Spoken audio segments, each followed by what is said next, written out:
Welcome in, everybody. This is season 6, episode number 39 of the Outlap F1 podcast. It's our 2024 United States GP race review show. You've got Andy, and I am freshly back from Circuit of the Americas. My Austin experience is now in the rearview mirror, as they say.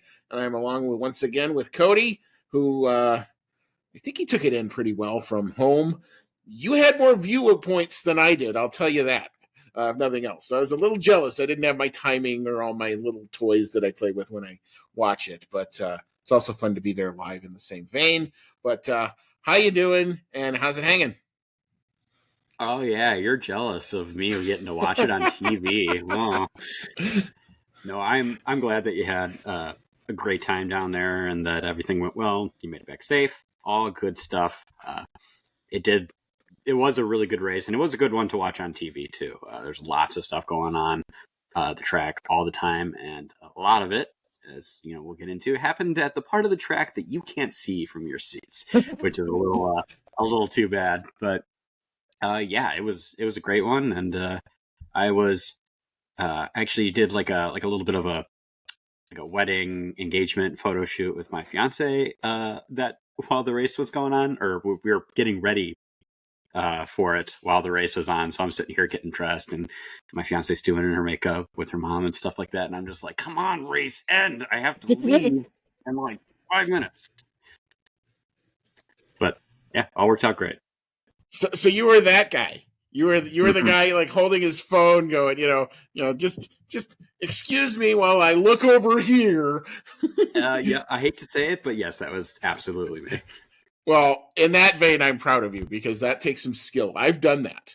I have fond memories of first time the hockey team here ever made the Stanley Cup final in my lifetime. I was at a wedding, and I was trying to figure out how I could keep in touch with this game while, the couple are doing, their first dance and everything. So I just kind of had my phone under the seat.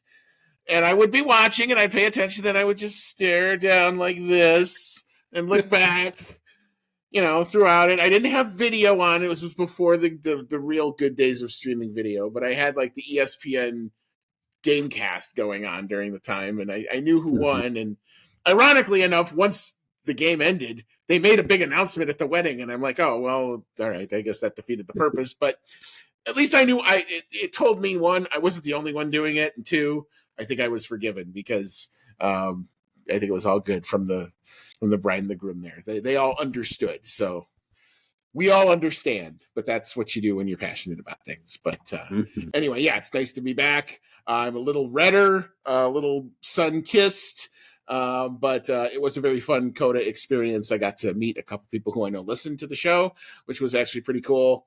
So it was nice to reconnect with the F1 community there a bit.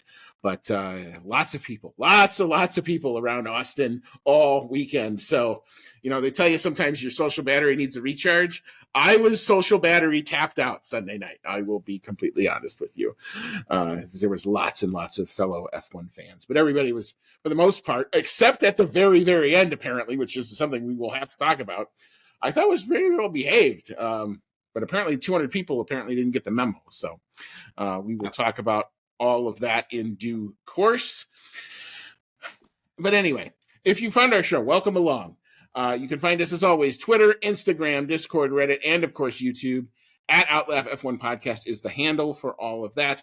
If you enjoy what you are seeing and you like what you're hearing and you happen to be watching on YouTube, if you want to smash the subscribe button, as the kids will do, or if you want to leave us a like, that would be most amazing of you if you'd like to do that. And if you're on your favorite podcasting app, a 5-star review also helps us out quite a bit. What does that all do? It basically all just helps us come up a little bit better in search results. If you're searching F1, we'll help to come up a little bit easier. You can find our content a bit quicker. That's why everybody asks you to do it. So that's basically the reason there. Email the show. You can always do that. Chat now at outlapf1.com. Outlap F1 Nation, who I got a chance to meet and text with a few of them over the course of this weekend. Thank you so much to Dean Warwick, Yuri Dolchester, Paul Weaver, Quentin Warden, Kevin Kelly, who was a lot of fun all over the course of the weekend. And he got into places this weekend. Shout out to Kevin. The Turn 1 ESPN tent was invaded by him, and he had himself a really, really fun time, it looked like. Regan Stanzik, Timothy Brown, and, of course, Jonathan Scott. If you'd like to become a member of that hashtag Outlap F1 Nation, you can see our anchor page, $1, $5. All goes into a couple things. One, either investing in some new equipment so that we can continue to do remote broadcasts like the ones we were doing, or two, upgrading equipment we already have. As you know, if you're standing still, you're moving backwards sometimes with technology. So we want to stay current and relevant, and your support helps us to do that. Last thing before we hop into our weekend proper, the good folks at Manscaped continue to use our code OUTLAP, that's OUTLAP, which you can use at checkout and get 20% off and free shipping from their lovely array of products that they offer. All right, Cody, I'll let you start with our headline of the day. Kick us off. What you got? My headline is Verstappen and Norris clash again. Oh, and Charles won. It was kind of interesting on the broadcast, all the excitement that came from turn 1, lap 1, where Charles Leclerc took the lead, and then he pretty much disappeared from the broadcast right up until the end. He just kept pulling further and further out front. I think it was pretty clear to anyone watching that he was going to run away with this one. But yeah, definitely the most exciting part of the Grand Prix itself, in my opinion, was the battle again between Max Verstappen and Lando Norris on track, which really kind of went the same way, I feel, that it did in Austria when they clashed really for the first time. A little less fireworks this time, at least in terms of the state of their cars, but there was a little bit of fireworks in terms of penalties at the end, which we'll get to. Yeah, that is obviously the big talking point if you saw this race. Is I forget what lap it was. I want to say it's lap 50-ish, around there. I think there was about 4 or 5 laps to go. In the turn 12, the end of the long straight, going into turn 12, we will definitely talk about the attempt at overtake, some of the other attempted overtakes, some things that I saw, some things that Stewart saw. We're going to get into all that in just a little bit. But my headline of the day is Ferrari balanced. And a well-balanced car on a difficult track to tame made it look easy for Leclerc and Ferrari as a whole. I thought their overall package throughout the course of the entirety of the weekend. Some other cars had some ups and some downs, and some started down and got better, and other ones started really high and came back a little bit. But I thought Ferrari across the whole spectrum of the weekend were clearly the best handling car, perfect for those conditions. And so they took it to the field this weekend. Made it look easy for Leclerc and Ferrari as Max and Lando dueled in the Texas Dust Bowl a little bit, because it is quite dry as they dueled for P3. And like I said, we will get into all of that. But because this was a sprint weekend, we have a lot of sessions to get through. So we will rewind all the way back to the first Friday, forever and a day ago, with the sprint qualifying. And I do have the board warmed up. Here we go.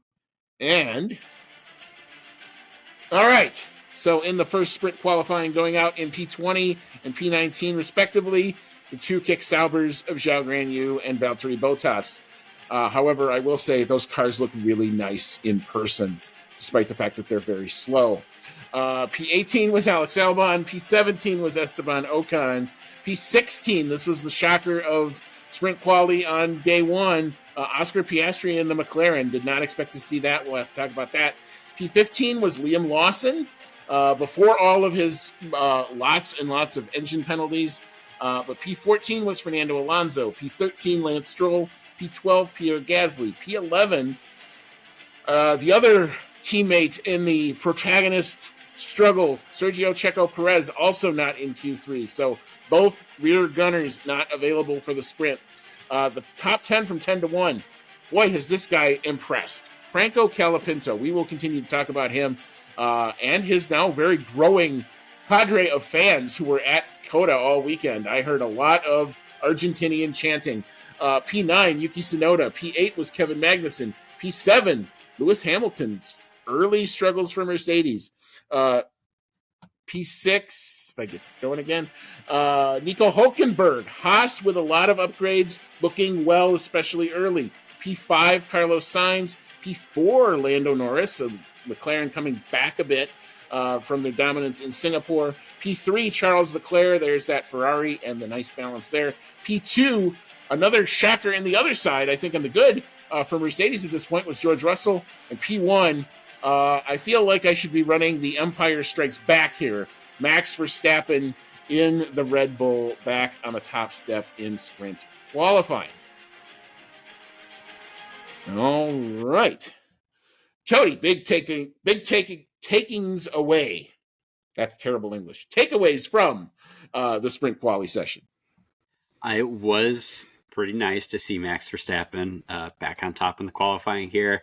They had done a lot of upgrade work to their car leading into this race, and I was, kind of hopeful that maybe it would work out well for them, and that maybe Max would be returning to good form. And the sprint qualifying was a good start for that. He did get pole for this, which I was very happy about, but it was very, very close up front. It's not even. It's maybe like 2/10, 3/10 tops between the top 5 qualifiers. So it was very close competition for qualifying in the sprint qualifying. Also, feels a little different with the sprint qualifying because there's only one practice session that occurs before this. So everyone's, kind of trying to squeeze in as much as they can out of that only practice session. And then they go into sprint qualifying not 100% confident perhaps in their cars. And I feel like that is a scenario where Max Verstappen really shines. He is really good at driving around issues with the cars, kind of making it work as best as you can. And so I think that's a big part of why he really seems to succeed in these sprint formats. But it was very tight. It was really good to see George Russell getting way up high in this. And the beginning of what ended up being a very, very poor weekend, we'll have to say, for Lewis Hamilton, quite a ways back from his teammate, just even in the beginning here in sprint qualifying. And as we'll get into, it just kind of gets worse from there. Yeah, I mean, normally I would say your Friday running is, for the most part, irrelevant over the course of the rest of the weekend. I always keep telling everybody, don't read too much into the practice sessions. But the one thing you could read into in the one practice session that we had was you were going to know really quickly track limits were going to be a thing because there were lots of people going off. And 2, the track was going to evolve a lot because of that new surface. It hadn't really been raced on in almost a couple of months. So because of all that, and because they had to really, really clean it, to try to get ready for F1, it was a very green racetrack. So it is not surprising that we saw a ton of track evolution. And that's basically what caught Oscar Piastri out. He sets a lap. It was in not terrible. I think it was 7th at the time, but track evolves really quickly. Other guys further down the order can afford to throw a second set of mediums. It was the sprint qualifying, so you saw some kind of crazy stuff, and you saw very quickly the track ramp up. Piastri did set another lap, but it was deleted for track limits, so he is relegated to P16 because Liam Lawson came up and set up a lap time and bumped him out into P15. And so, it was just one of those things that kind of happens in a crazy sprint quali session. You don't have a whole lot of time. You're out on basically that single set of tires, and if somebody else tries to do the undercut, which is what happened, you get caught out, especially when your lap time gets deleted there. So same kind of thing happened with Sergio Perez, although he did advance to Q2, but just not quick enough kind of in the end. And that's kind of the story as you're going to see throughout the rest of this weekend for him. Surprising things on the good side, Franco Colapinto. This is just the start of talking about good things for him. Yuki Tsunoda at this point was having himself a very good Friday. And both Haas's in the top 10, Kevin Magnussen and Nico Hulkenberg. At this point, only Hulkenberg had the update package. They had not yet given it to K-Mag. We'll talk about kind of what the Haas strategy was kind of around there. But both Haas's looking good early as well. Yeah, sixth place for Hulkenberg. Nothing to slouch at. He's doing better than pretty much. I feel like if anybody who's not part of the top 4 teams breaks into that top 8 for qualifying, they're doing great. Yeah. All right. So moving into Saturday, and we kicked it off with the sprint itself, which saw... All right, going out in P20, P19 was, again, the two Kick Saubers, Zhao Guanyu P19, Valtteri Bottas P20. P18, Fernando Alonso. P17, Alex Albon. P16, not the greatest of sprints. That was Liam Lawson in the RB. P15 was Esteban Ocon. P14 was Pierre Gasly. P13 was Lance Stroll. P12, little bit of a slip here, but his weekend would rally. Franco Colapinto. Same with Yuki Tsunoda, unable to convert into points there. P10, the rallying Oscar Piastri, up from 16th, but only up to P10. And P9, Sergio Perez, also no points for him. So your points finishers in the sprint: P8, Nico Hulkenberg. P7, Kevin Magnussen. P6, Lewis Hamilton. P5, George Russell. P4, Charles Leclerc. P3, Lando Norris. P2, Carlos Sainz. And in P1, again, at this point, I was thinking the umpire was striking back here. Max Verstappen in the Red Bull takes the sprint yet again. That is 3-4-3 on the sprint weekends so far. I think it's in the actually sprints. 4-for-4 now. Or 4-for-4. You're right. Excuse me. I'm forgetting one of them. But yeah, 4-for-4 on the sprint formats for Max, who just dials it in when it's a short race. Yeah, this one was... Go ahead. I was just going to jump in and say it was good to see Max follow through on the sprint win. It was a little tenuous at times. I was a little worried he wasn't going to make it outside of DRS range and be able to hold that. Lando Norris, who had a fantastic lap 1, made it all the way up to P2 coming out of that first turn. I was thinking, oh my God, he's going to jump up through the pack here on turn 1. He's going to catch up to Max, and that's going to be the end of that. And there was a couple times where he looked like he was maybe gaining, possibly going to get into that DRS range, but Max managed to hold him outside of that. I don't know if he was just trying to save the tires for a little while, but yes, Max brings home the sprint win.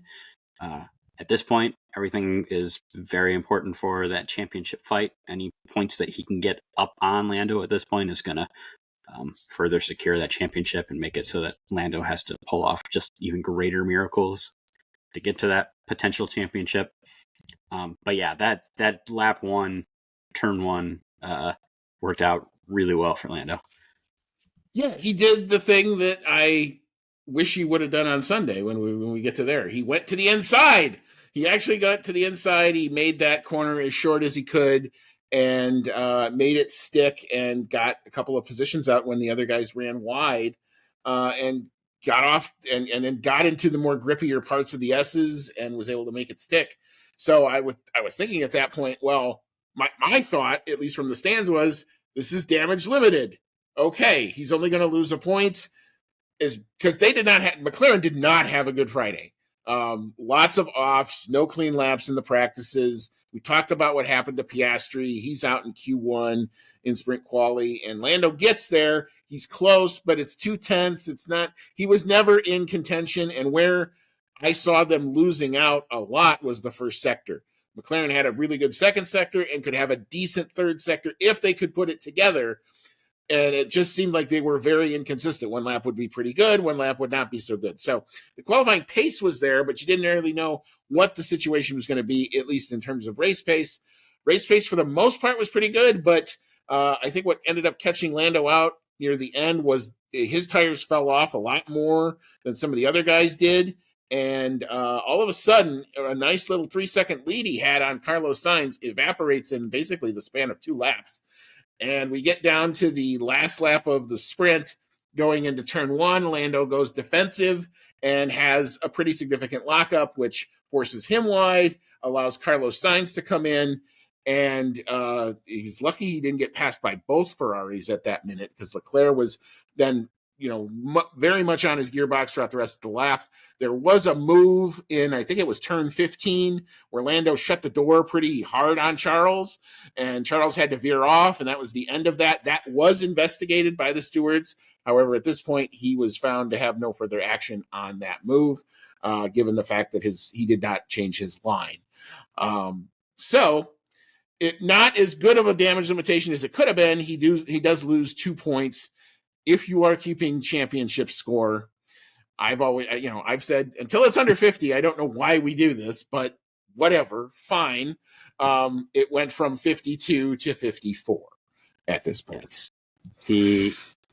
I did feel a little for Lando when he lost that position right at the end, because he seemed like he had P2 sealed in for most of the sprint. And then I guess this was a sign of things to come with just how strong Ferrari was, because the whole reason that they were there in the first place was that, or the whole reason that Sainz was there, I should say, to fight for that spot in the first place, was he had some really good, exciting battling with Leclerc for several laps, and would just stay in it turn after turn after turn, especially in that that last sector, trying to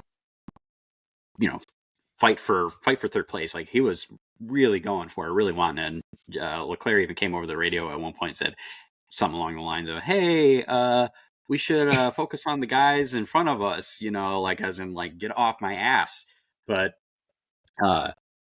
Sainz did end up taking it. And then even with all of that battling between the two of them, which, as I said, went on for a while, and normally that would let the guys in front of you run away, they did still manage to catch back up to Lando by the end of the sprint.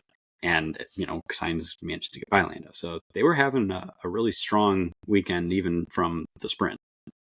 And great lengths of life in their tires, because both of them were fighting with each other.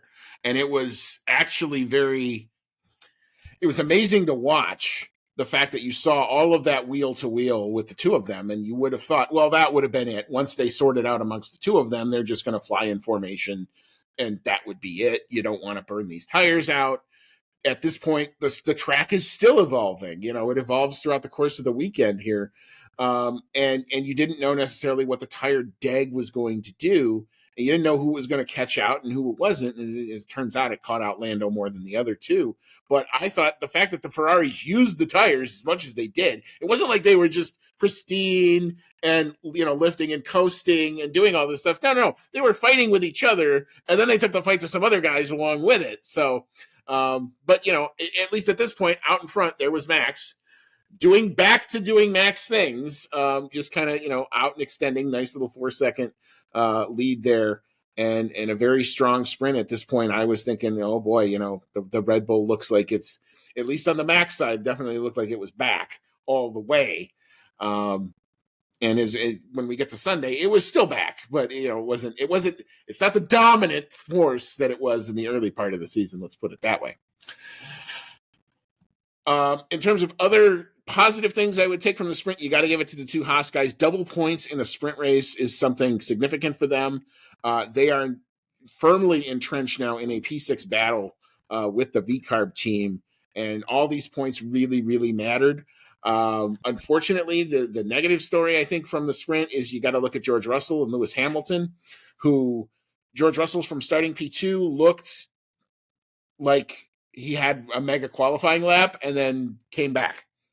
He was passed early by Lando, and then the Ferraris got around him, and he just did not look like he had the relative pace. And apparently Lewis Hamilton had a bearing or something break in his car, and his whole sprint was severely compromised, and this was just the start of a very painful Saturday, as we'll find out for the Mercedes boys moving forward.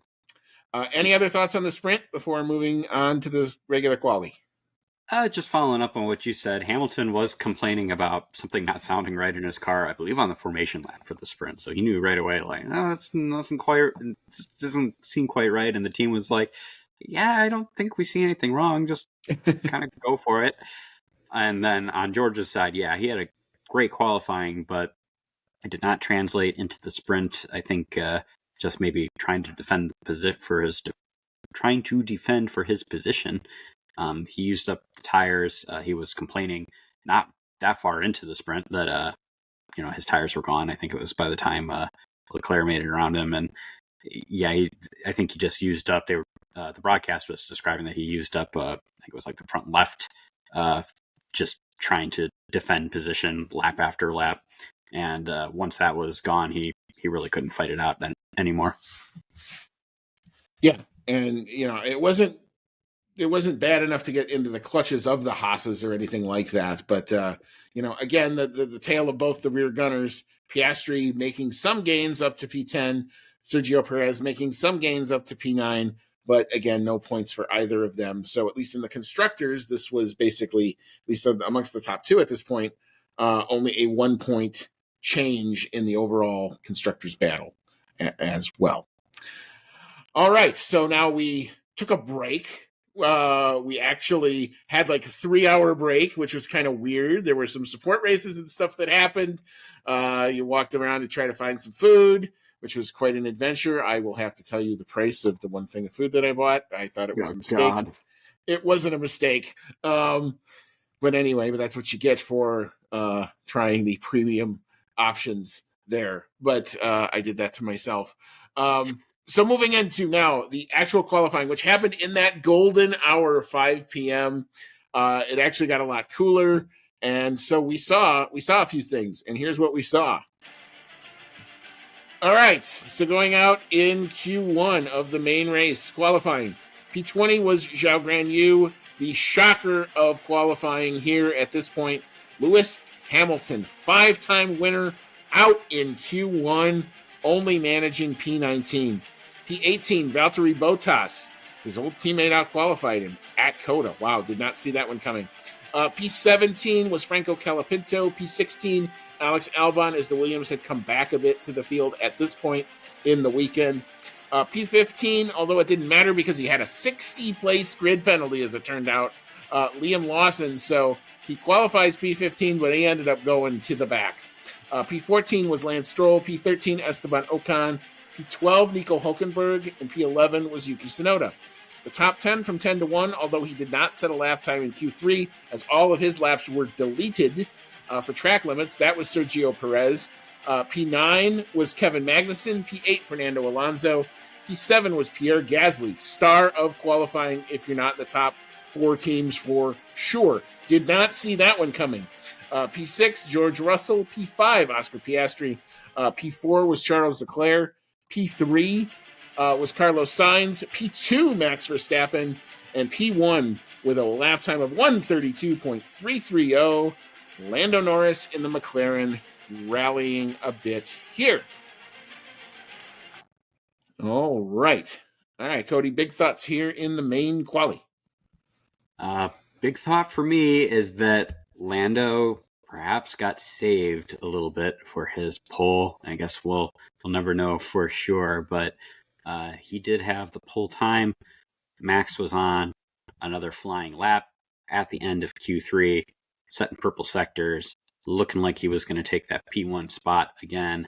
And then we get yellow flags because George Russell goes off the track.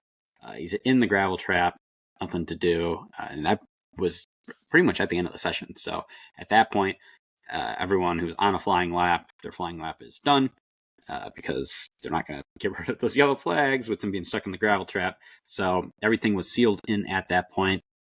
I was a little disappointed because I really did think that Max was going to be able to take pole. But that's just how it goes sometimes. And as you've told me several times, at this track, starting P2 can actually be to your benefit. So I tried to go away from it with that in mind. Other big surprise, though, from this, like you were saying before, with Lewis Hamilton qualifying in 19th place on pace, like set an actual lap time, did not improve at the end. And things this season are going really bad if you're getting out-qualified by one of the Saubers. Ironically enough, his old teammates.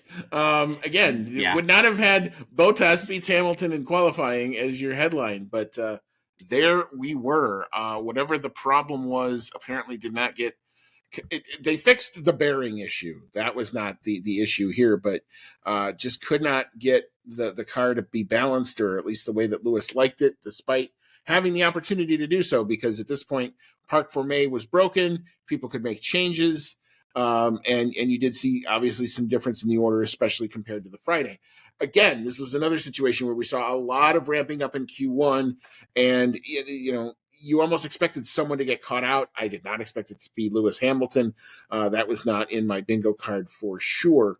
Other interesting stuff. Pierre Gasly in the Alpine, I thought, not only just to make Q3, but also then to get 7th in that Q3 in a car that has been dog at the back for a lot of this season, and for an Alpine team that has not had a lot of good things to talk about this season, I thought was an amazing bit, and on pace, and that was completely legitimate. It was not helped by anything.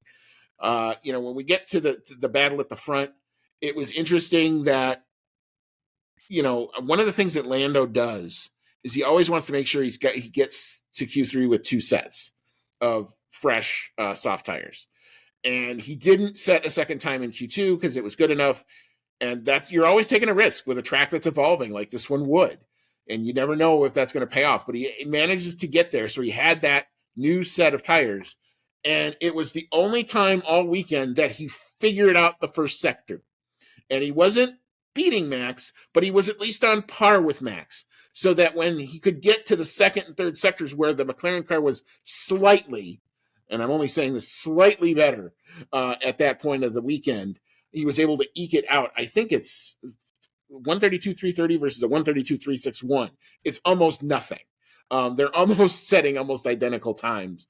But that gave Lando the high ground going into the last runs. As you say correctly, Max was definitely up in the first sector. We never got to see where the second sector would have panned out because the yellow flags came out too quickly, and everybody had to back off. But at least in the first sector, on the last flying laps, Max was up by 0.2. Not necessarily on Lando's. He was up 0.2 on Lando's second attempt. I think he was up at least 1/10 on Lando's first attempt. But that was where the Red Bull car was the strongest. We'll never know how it would have played out. It's one of those mysteries. Would you had a Saudi Arabia situation that comes down to the last corner and something really dramatic happens? We'll never know. But I would have bet Max probably would have taken pole. And I don't think Lando had another one of those laps in him at that point. I thought he laid everything he had to give, everything that he could extract out of the car. And it was one of those few times where I've actually said Lando had to extract something out of that car this year, and he manages to drag it to P1 there. All right. So that set the stage. We had P1 and P2 in the drivers on the front row.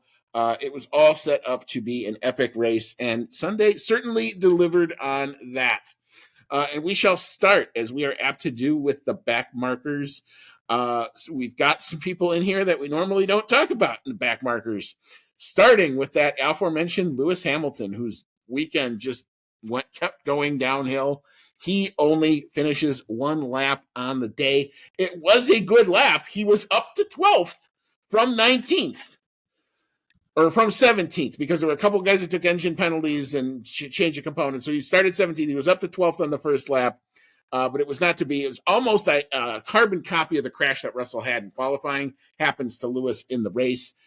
Coming into turn 19, just no grip whatsoever, and the car just spun out.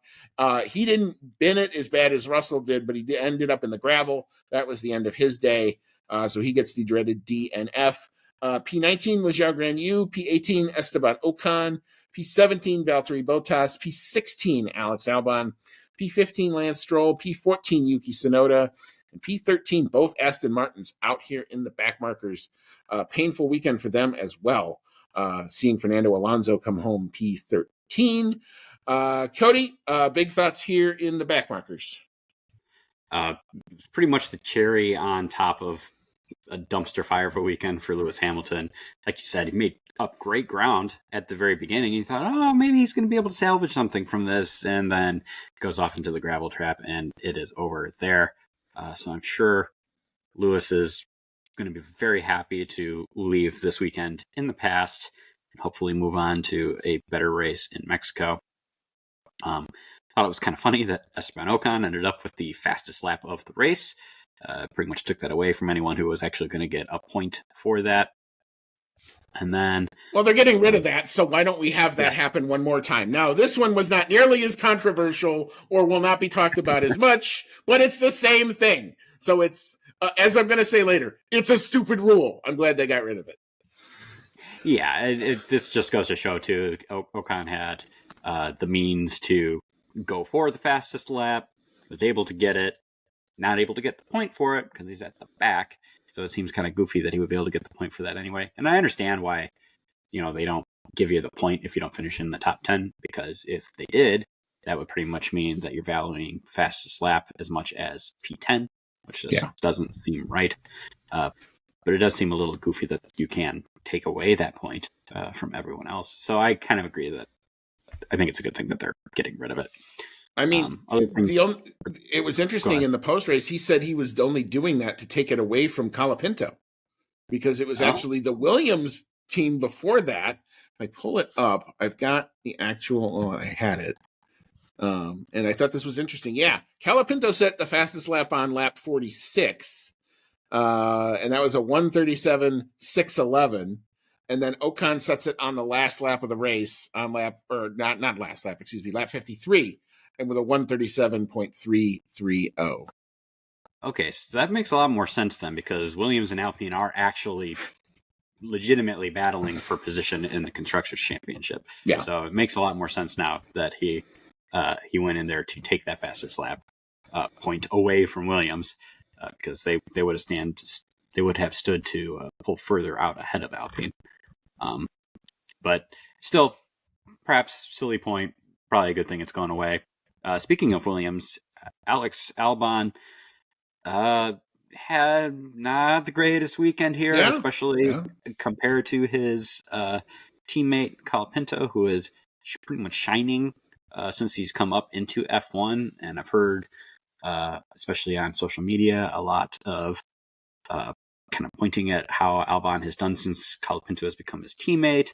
And before, when he was up against Logan Sargent for, a couple season and a half, he was really outdoing Sargent and looked fantastic, and, maybe showing that he warranted getting into a better race seat. And I still think that you could make that argument that Albon does deserve to be in a better competing race seat. However, now that we've seen how Colapinto is doing, it's showing that Logan Sargent really was not doing well at all, and also showing that maybe some of the praise that we've heaped on to Albon was, I don't want to say not warranted, but maybe not as extreme. I don't know at this point whether it's that Franco Colapinto is really good, or that Alex isn't quite as high performing as we all thought. It's hard to say at this point, but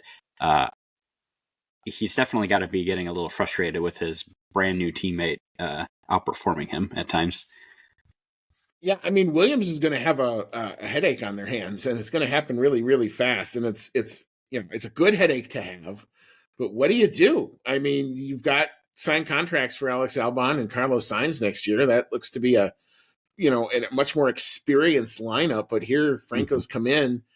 I can't see that he's put a whole lot of feet wrong, either in qualifying. I mean, maybe the qualifying not so well, but I mean, as we're going to talk about when we get to the midfield, his result in the race was really good, and is making Albon not look not as shiny of a commodity as he was even just a couple months ago. So, James Vowles, now you've created this. Now you have to manage it, and we're going to see kind of what they do. It's going to be very interesting to watch. Where does Franco Colapinto go? Because again, he's shining is I think the right word for it at this point. But speaking of that aforementioned Colapinto, we will now move into the midfield and tell you exactly where he finished. P12 was Pierre Gasly, unable to take the great qualifying form and turn it into a great result for Alpine, but it's still better than what they had done, and they brought a bunch of upgrades. So I think they're a lot more confident, especially moving into the last couple races of the season, that they could get back into the points a couple times. So that's good for them. P11 just missing out on the points, more than likely due to his two-stop strategy. I think Kevin Magnussen and the Haas just unable to pull off some overtakes late. He was chasing that. Here he is, Franco Colapinto in the Williams, getting a point in the race. So good on you there. P9, this is the other star who's not in the front. Liam Lawson in the V-Carb. 60 place grid penalty, does not care. Goes from P19 to P9 on the day, outshining the Sergio Perez, who we're going to talk about in a little bit. Pressure is now fully on Sergio at this point because Liam is here and Liam is doing good. P8, Nico Hulkenberg in that Haas. 4 big points added to their sprint total. That's huge for Haas with the update package apparently working at least around Coda. So that battle for P6 in the constructors is going to get intense as we come to the end of the season. P7, the last of the heavy hitters, I would say. That's Sergio Perez in the Red Bull. Only 6 points on the day for him. Was overtaken by the rallying George Russell, who went all the way to the back and started from the pit lane to come back up and through all the way to P6, I think is an impressive drive and salvaging something for Mercedes, who had up to this point a very, very painful weekend. P5 was Oscar Piastri, who probably, except till the end, had probably a very lonely race. There was really nobody around him to battle. He was just kind of there. He had a partially upgraded McLaren, but all the big upgrades went to his teammate. So hopefully in Mexico, all the rest of the upgrades can come through, and we will see how he can step up moving forward for the end, the last few races of this season. And I'm going to stop here because I think it makes sense to talk about the top 4, given how these went. So, Cody, big thoughts here in our normal midfield. Very strong performance from Liam Lawson. He has been fully brought into F1 now, I feel. Something we didn't mention during the sprint race was he had a little bit of an on-track altercation with Fernando Alonso, blocking Alonso during the sprint race. Alonso said something along the lines of, "This guy is such an idiot." And I loved what the commentators for F1 TV said at that point. They're like, "Welcome to F1, Liam Lawson." And I just love that it's like, yeah, if you're getting cussed out by Fernando Alonso, you've made it to the big time. So you've made it to where he not only knows who you are, but he knows what you're doing. He knows what you're doing, and he's pissed off about it. Yep. But while he didn't have the greatest of sprint races, he did make a great comeback for the Grand Prix itself, scoring a couple much needed points for the V-Carb team, which is something that his teammate Yuki Tsunoda did not do. So yeah, another case where the new teammate is outshining the veteran. Other points here, yeah, Sergio Perez finishing at the back of the big 4 teams as per usual. Obviously finished ahead of Lewis Hamilton, but Hamilton was only racing for 1 lap. So that doesn't really show much for him. I personally think that he's going to lose his seat to Liam Lawson unless Lawson does really awful for these last 5 races. I think it's a given that he's going to be moving up to the Red Bull seat unless maybe Perez has some kind of like blood oath in his contract that is the reason why Red Bull can't kick him. I don't know. I mean, there was some. I didn't get a chance to hear it because I had just gotten back to the car, but there was some cryptic Christian Horner audio that I know kind of came through. I will try to find it again. That wasn't exactly a ringing endorsement for one Sergio Perez. Let's put it that way.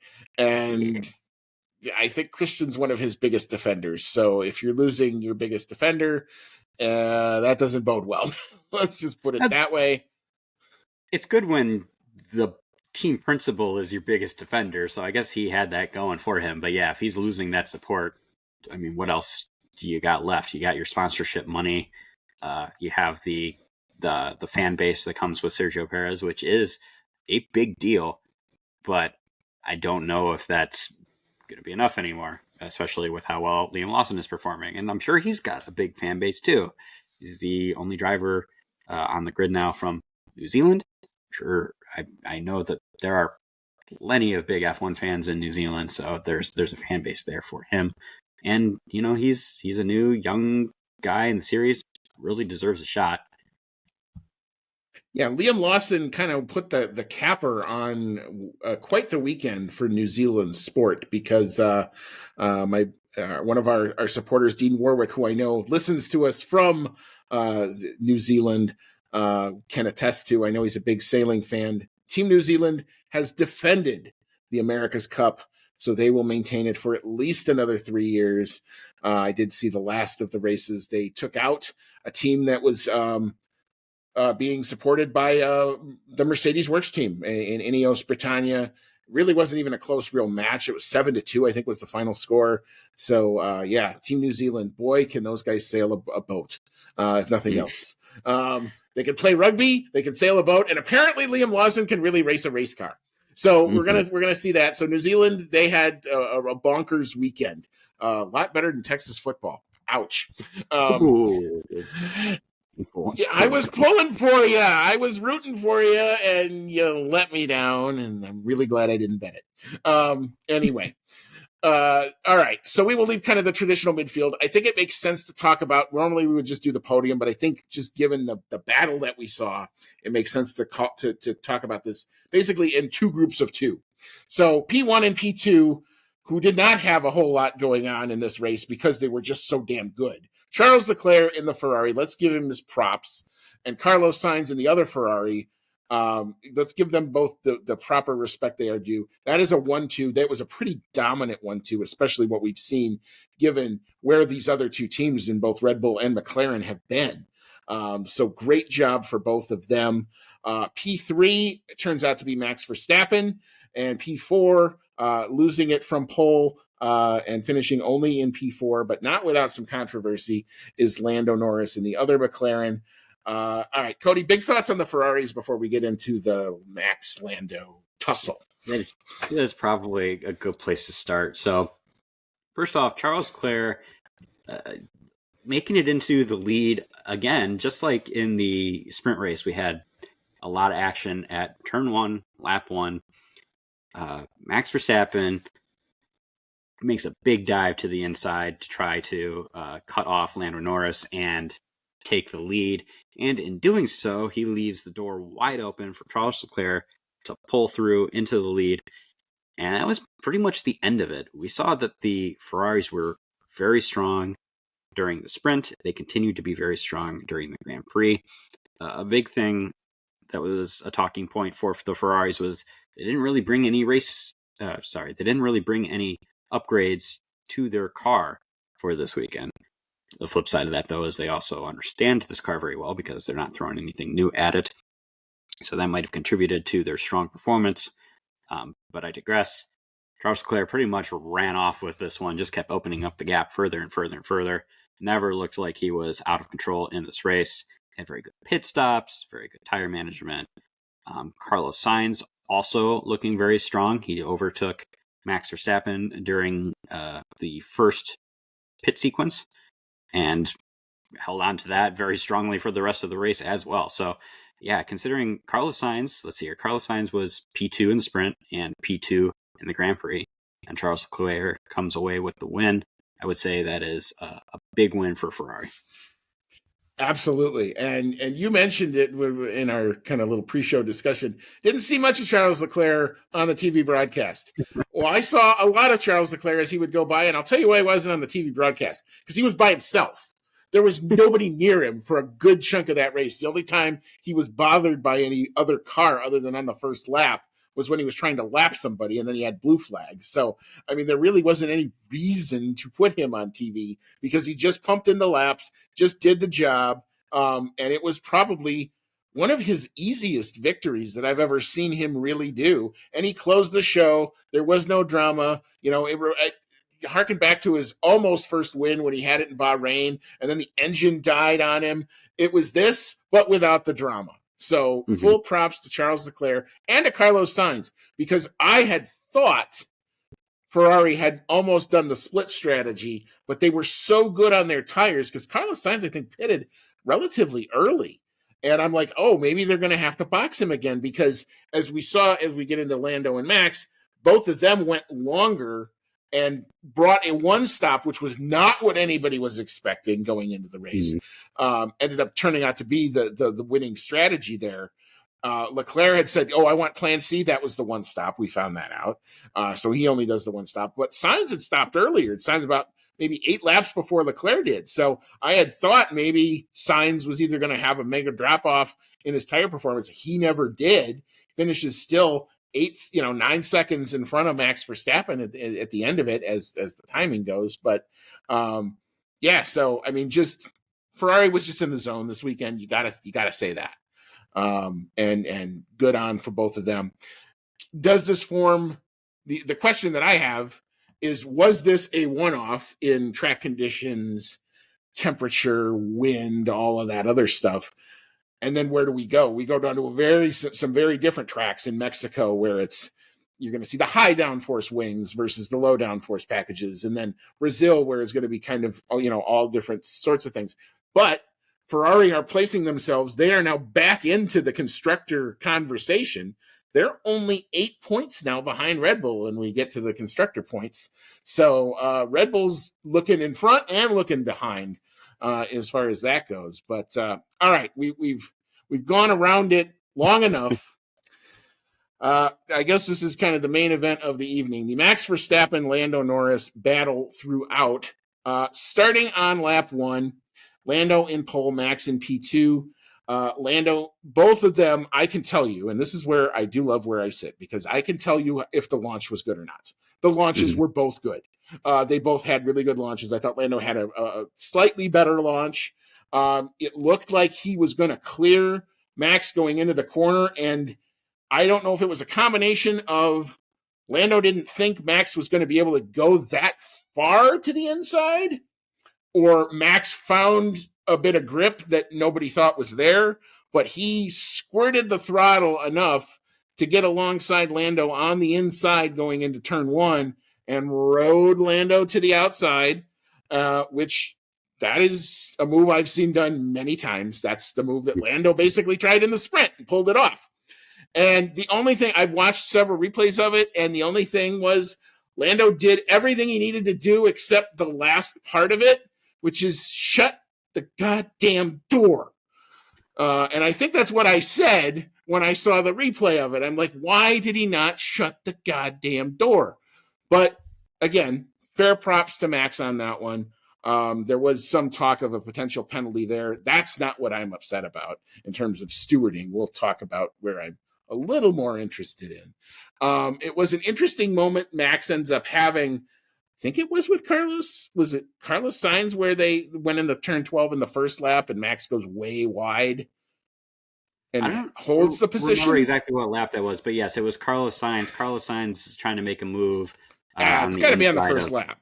Verstappen, and he pushes him way wide and ends up, letting Max come back onto the track in front of him, probably anticipating that there was grounds for a penalty for pushing him off the track. I believe they both went off too.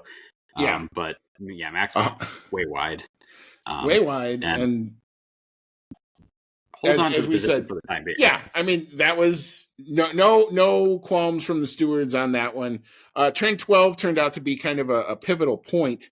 But as we go throughout the race, all of a sudden, it looked like Max had the pace early, and then the medium tire would start to drop off. And then McLaren found something at the end of the medium tire stint where they really hadn't been doing all that great. I mean, it was just they were just kind of there.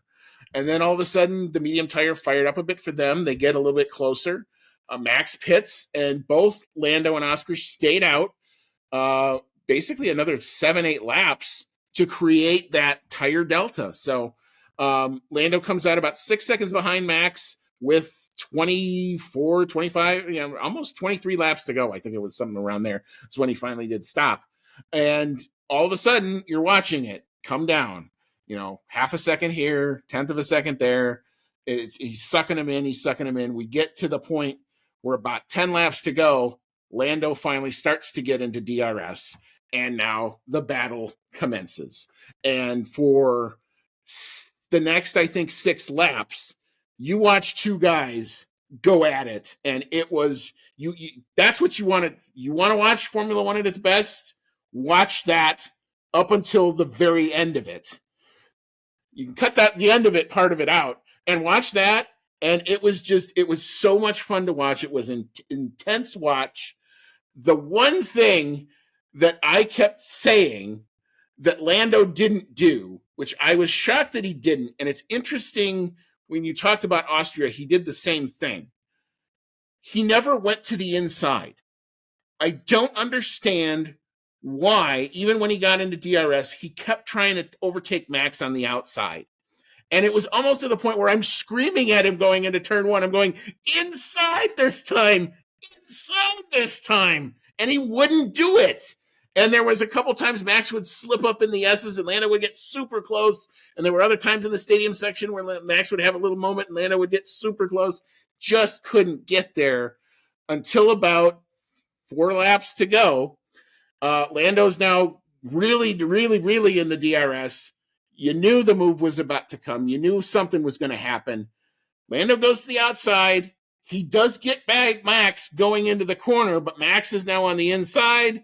And here's the moment that everyone is talking about. Lando on the outside, Max on the inside. They're both sliding off the track. Lando goes wide first. Max follows him wide because there was nowhere for either guy to go.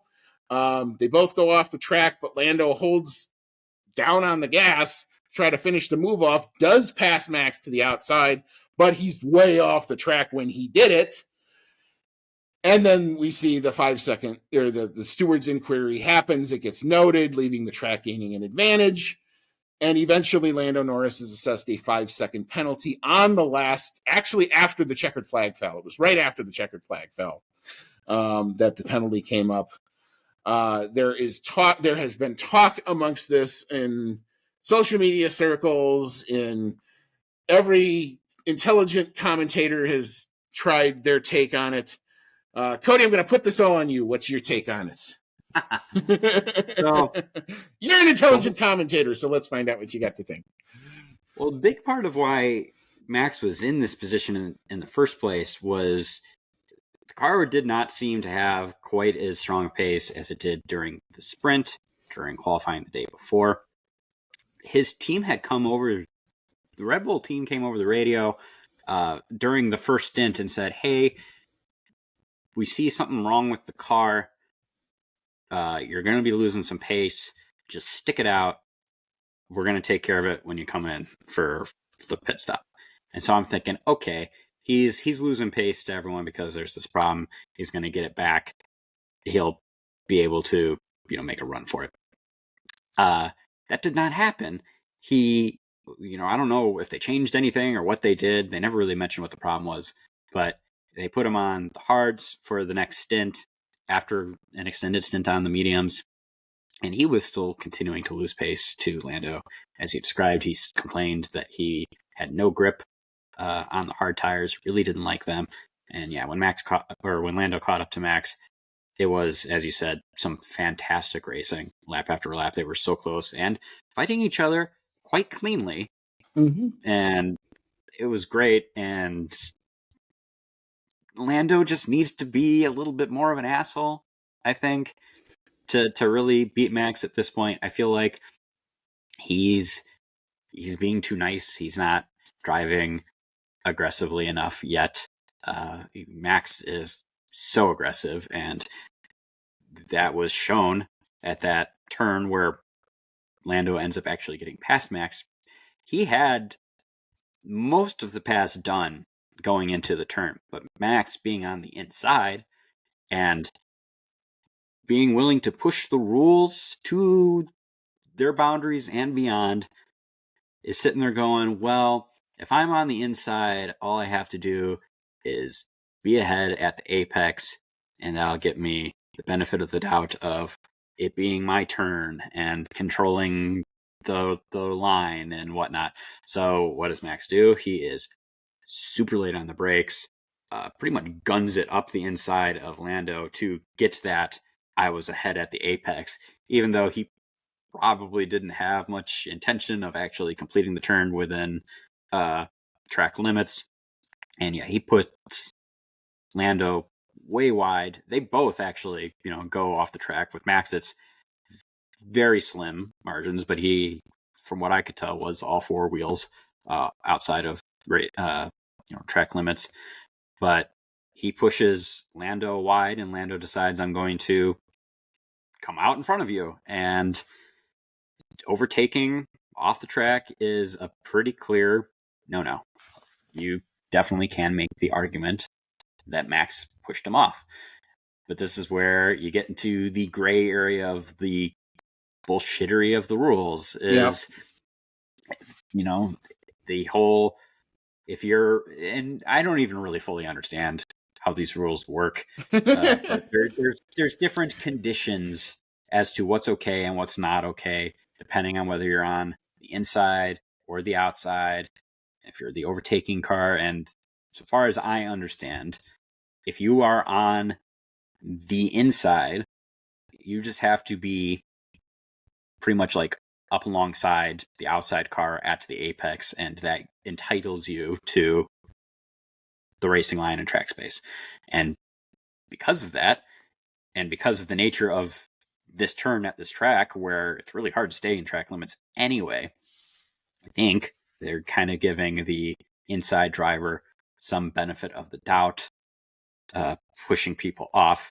Now, that didn't really apply to George Russell. I was going to say, but then we had precedent on this. So, I mean, it's very consistent. Oh, no. The whole race was total inconsistency. The first lap where Max goes way wide and doesn't make it, they let him keep that position. Okay, fine. But I think that's ultimately right, because I think both guys went off. Normal service resumed. That's okay.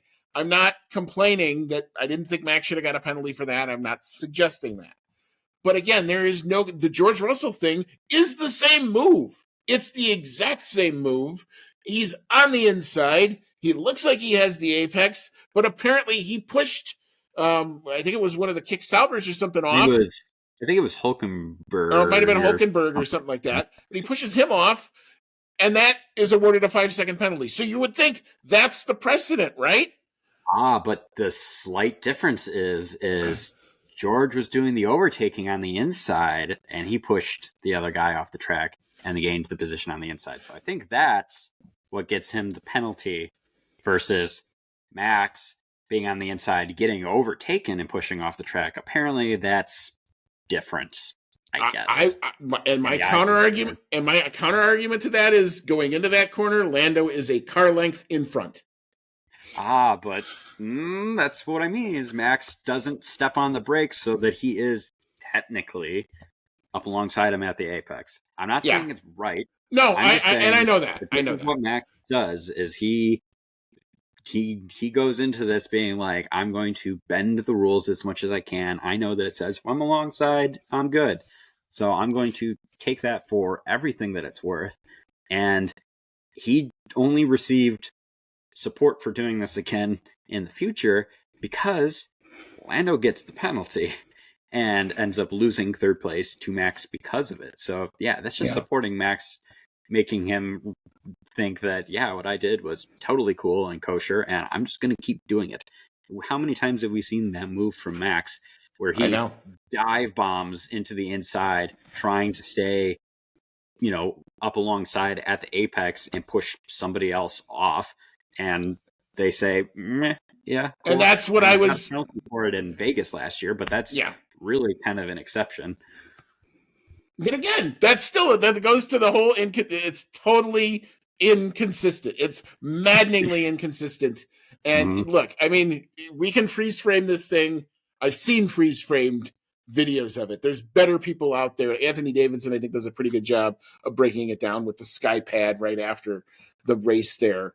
But I think at the end of the day, that was the move I kept wanting Lando to do. That's what I kept saying was, why are you not going to the inside? And it's And I sit back and I think about it. Max is running with almost nothing to lose. Red Bull are more than likely, especially given this result, probably going to finish P3 in the constructors. There is nothing other than Max for Max to do other than think about himself and his own well-being in the drivers. That's all he has to care about, because he's the only one scoring points for Red Bull at this point anyway. So who cares? Lando's got the other side of it, that McLaren could legitimately win their first constructors in 25 plus years. That's added weight. He also knows he's got all the updates on his car. They know he knows he has no spares, and that's going to create quite the conundrum if he crashes the car. He cannot afford in that situation to be as reckless as he needed to be. And that's, I think, what you saw. And it was maddening to me, because I kept screaming, inside, go to the insides. Why are you going on the outside? Because, as you point out, apparently overtaking on the outside is something that this set of rules says you shouldn't do, because you are going, unless you are cleanly passed before the corner, these rules are telling you, don't try it. We don't want that. That's what I gained from all of this. And all the analysis and everything that I've read. Is it a 5-second penalty according to the rules? Yes, it is. Let's right there and there. I'm not taking the McLaren position that it should be, well, Max went off, therefore they cancel each other out. No, it probably is a 5-second penalty according to the rules. My point of all of this is these rules suck and they should be looked at. And I thought Jenson Button, actually, in some of the post-race stuff on Sky, made some really good points in an interview with Christian Horner. I would suggest people go check that out as well. But anyway, any final thoughts? You look like you got more you want to put in on this. No, I was just more or less going to agree with you that I think that the rules for technicalities for passing are flawed, because we, at the very least, need some more consistent stewarding on this, so that the drivers aren't sitting here going, well, what is actually cool and what's not. And I think the fact that there's kind of different rules for whether you're on the inside or the outside just makes it even more confusing. But yeah, it's really hard to look at what happened and say, well, how come Max didn't get a penalty for pushing Lando off the track? I personally think they probably should have both technically gotten 5-second penalties, which would have been fine, because he would have gotten the point across that what Max did wasn't cool. What Lando did was outside of what's okay in the rules, and you wouldn't have messed with the on-track standing. That's not what they chose to do. So yeah, we're just probably going to see more of this until somebody comes out and clarifies things, or changes the rules, or gets rid of them and just makes it a Hail Mary, like, I'm going to cut every corner. I don't know. Yeah. And it's just, the bigger takeaway is just a crappy end to, like, we shouldn't be taught. I hate when we have to go into this level of granularity about something like this, because we should be talking about all of the other attempts and the moves and the counter moves and that part of it. And I thought, up to that, man, if you wanted to get somebody to watch Formula One who hadn't watched Formula One, put the 4 laps in front of that on and say, this is why we watch it. This is why we go so crazy for it. Because look at what they're doing at 200 miles an hour, driving a spaceship, changing electrical settings, and doing all this other crap. That was right on display. And to the topography of Circuit of the Americas, to allow that to happen, watching it in person was like, it was just such an amazing. I'd never seen anything like that there. I've gone to a lot of these races there. I've never seen that much of a ding dong for that long of a time with that many ups and downs in it. And I'll be honest, I was exhausted after watching this race. I literally sat by myself in my section. Everyone else had left. I needed a minute to kind of recharge after all that, because but it was because it was that intense. I've never had an in-person track experience that intense before. And that's the part that should be celebrated. Yep. That's the part we should be celebrating. So I think we're going to leave it there. We're obviously not going to, we don't work for the FIA, so I don't think they're going to listen to us. But if it's out there in the ether, maybe somebody who knows something can either agree or disagree, as you are all free to do. Of course you are. So we're going to put a pin in it for now. We'll take a quick break. We'll re-rack. We will talk about what this did to those driver and constructor standings. And then we will get your takes on some of this in the fan email segment. We've got some good stuff here. And then we'll hand out some awards. We'll talk about predictions, and then we'll set the stage because we got to turn around and go right back at it. The Mexican GP is upon us quick and fast, so come on back. We'll get into it in just a bit.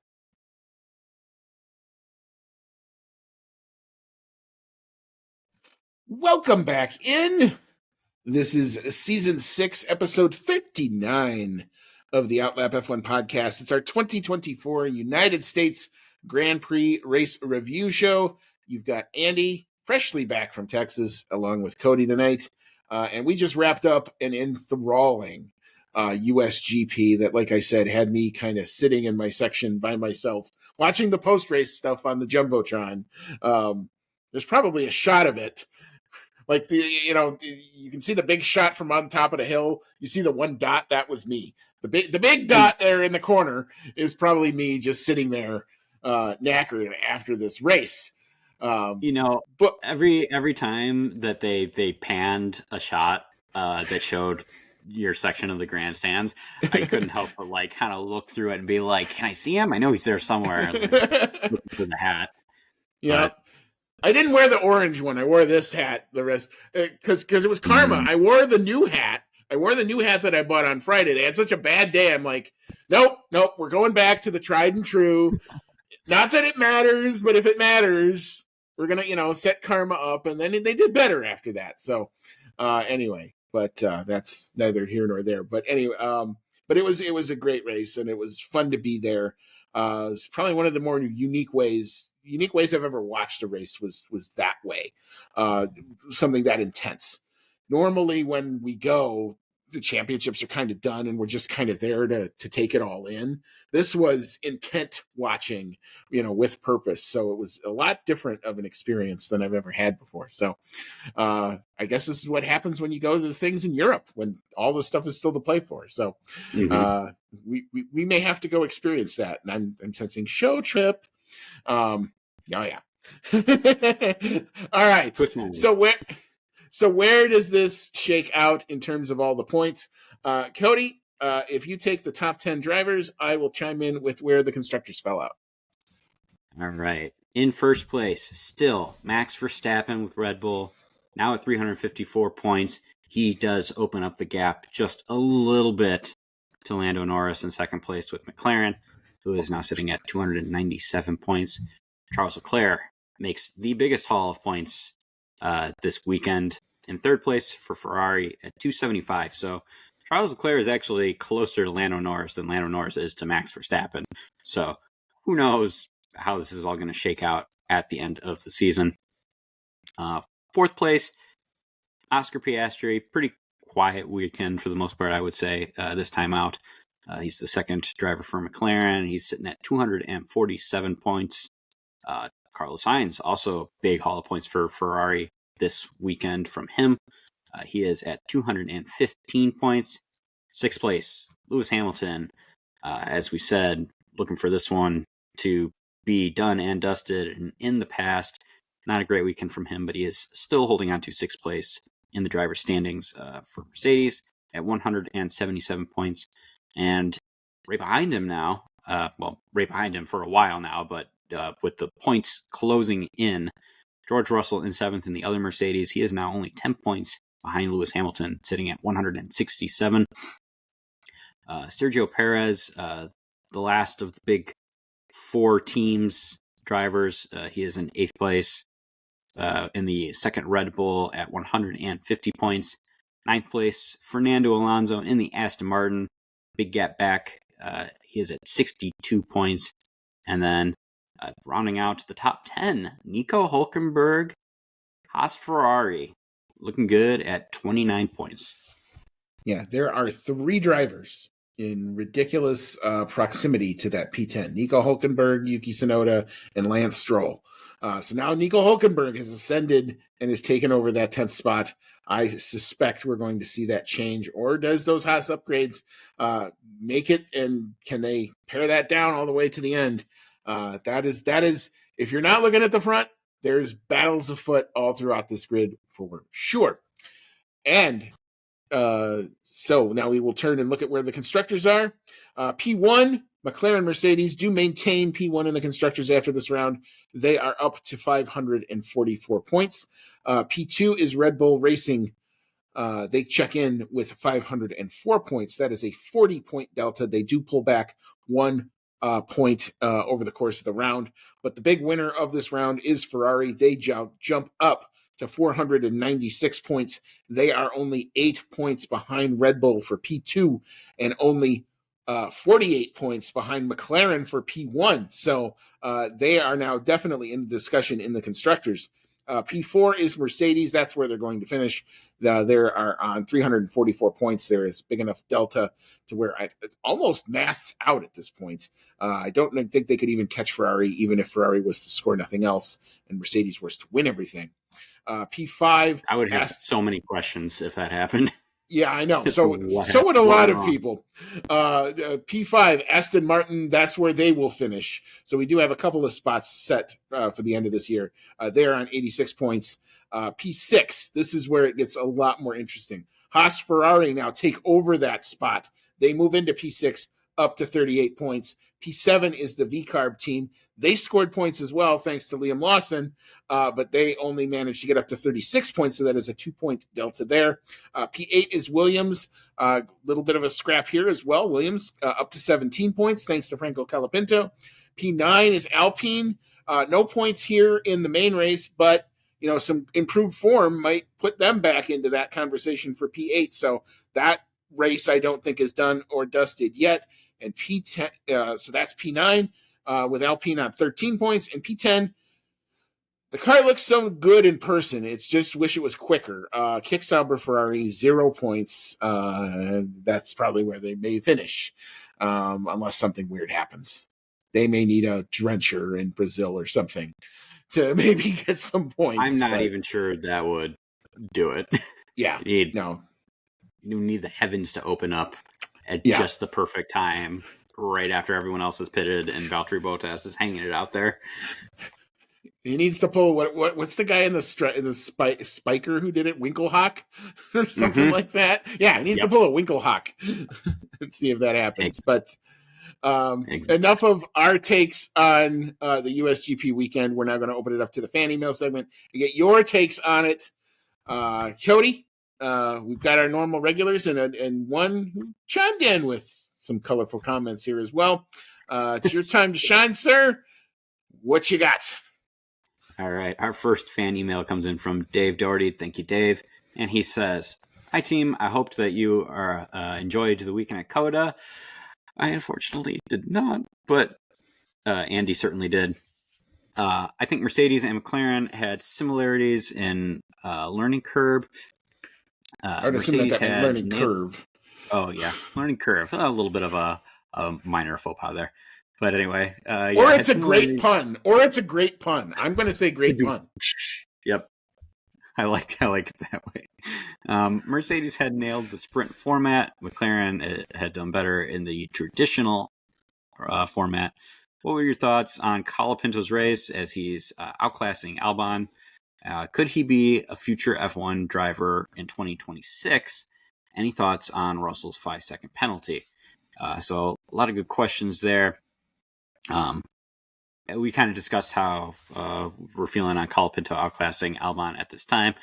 I'm not sure we've had quite enough data points to really get a firm hold on how they stack up against each other. I still think Albon is very skilled, very talented, and deserves to be in that Williams seat, but he's definitely getting a lot more competition from Colapinto than he ever got from Logan Sargent. I think he could be a future F1 driver as soon as 2025, personally. We do still have a Sauber, soon to be Audi seat that is not confirmed. And it seems a little weird that, we thought that Valtteri Bottas might be a shoo-in for that seat considering he's already there. But more and more time goes on, and he still hasn't been announced for that seat. So I got to wonder if maybe, Sauber's not offering him, Audi's not offering him the deal that he wants. He probably wants something longer term. Maybe they're not willing to give that to him. Also, at the same time, who knows what kind of courting is going on in the background for someone like Colapinto, who is really showing his stuff right now. It could happen, is how I feel about it. Yeah. I mean, I think the ideal scenario would be Williams lends him out for a year. And, then they can kind of reevaluate where they want to go. Now, that's a dicey prospect for both the Audi Sauber side and for the Williams side, because the idea that, you get the talent.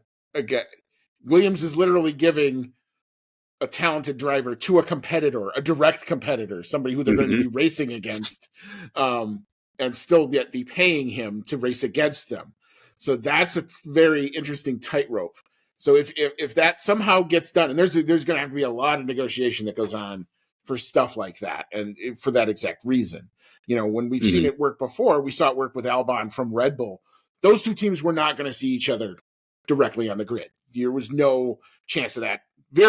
I can't say no. There's very little chance of seeing Alex Albon challenging the likes of a Max Verstappen, just given where those cars were. So it was a lot easier to kind of get that type of a deal done. Do I think Colapinto has done everything he needs to do to put his name in a conversation? Absolutely. No doubt about it. And he's got a very, very rabid fan base.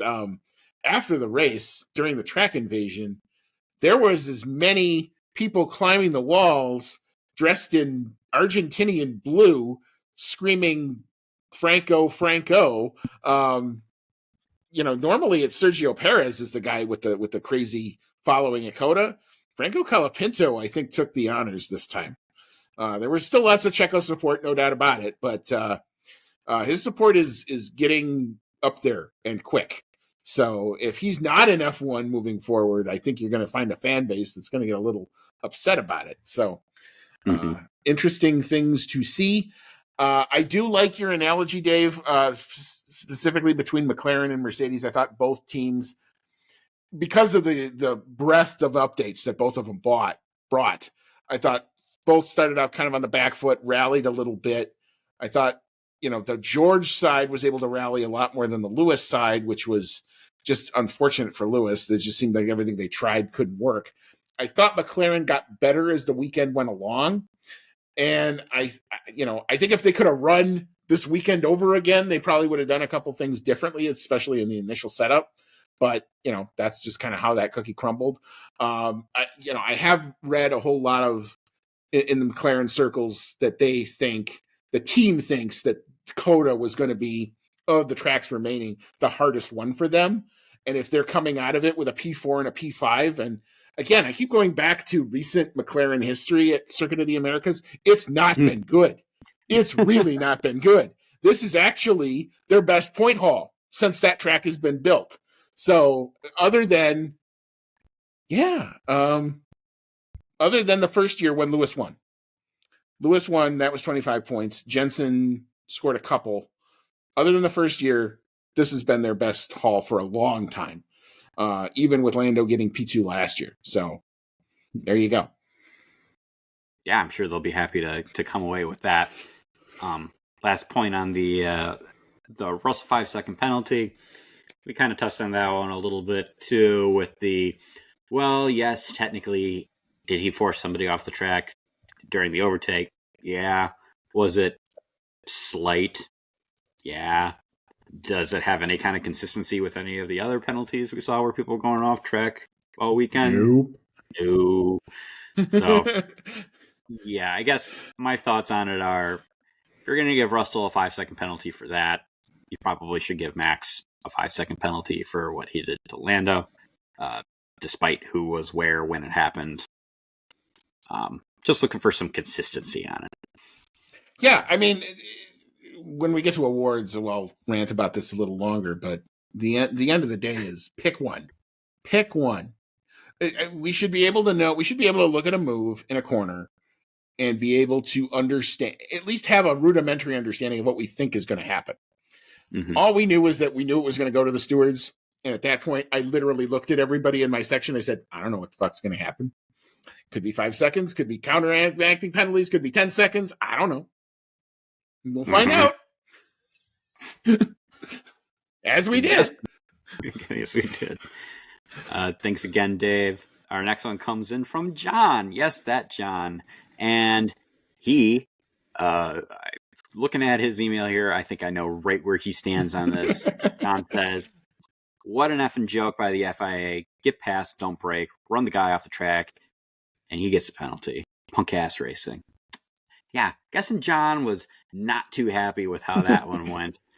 And for the most part, I agree. Do I think Lando deserved a penalty for overtaking off the track? Yeah, kind of. Do I think Max also deserved a penalty? Yes. So I don't agree with how it all shook out. Had he been next to me, I would have gone, "You go preach there, brother,"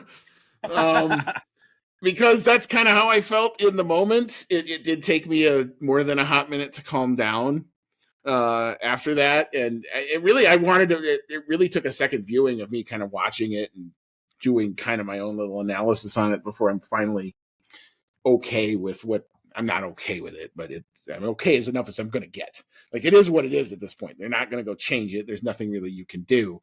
At what point does it become Lando's corner if he's ahead? I guess that's the part that bothers me about it. But again, we've broken this down. It is the way the rules are right now. Is it a good rule? No. I'll just say that right now. This goes back to the Lando needs to make it his corner. He needs to drive a little bit more like an asshole. And as I was screaming there, inside, Lando, inside. Yeah, he needs to show Max he's not going to get pushed around like that every weekend. And I think he'll find that he'll, as Max apparently seems to get, I think he'll get more out of it than he thinks by driving a little bit more like a dick. So thanks, John, for your very colorful email.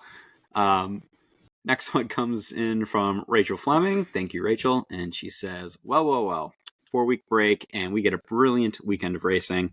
Andy, I hope you had a great time. Sadly, I will start with the Lando Max incident. Yep, this is the popular story for sure. It was a 5-second penalty. Sorry for Lando, but sadly, rules are rules. Liam Lawson was brilliant today, as was Colapinto. Lawson knows that Red Bull seat could be coming. More on that in a moment. And he has put himself in the shopping window. No wonder Marco had to act before they lost him. Very poor weekend for Alex Albon. This will worry Williams for next season. As for a certain Red Bull driver, I will quote William Shakespeare, sort of. Never was a tale of more woe than the Red Bull of Sergio. Very colorful. Love it. I love it.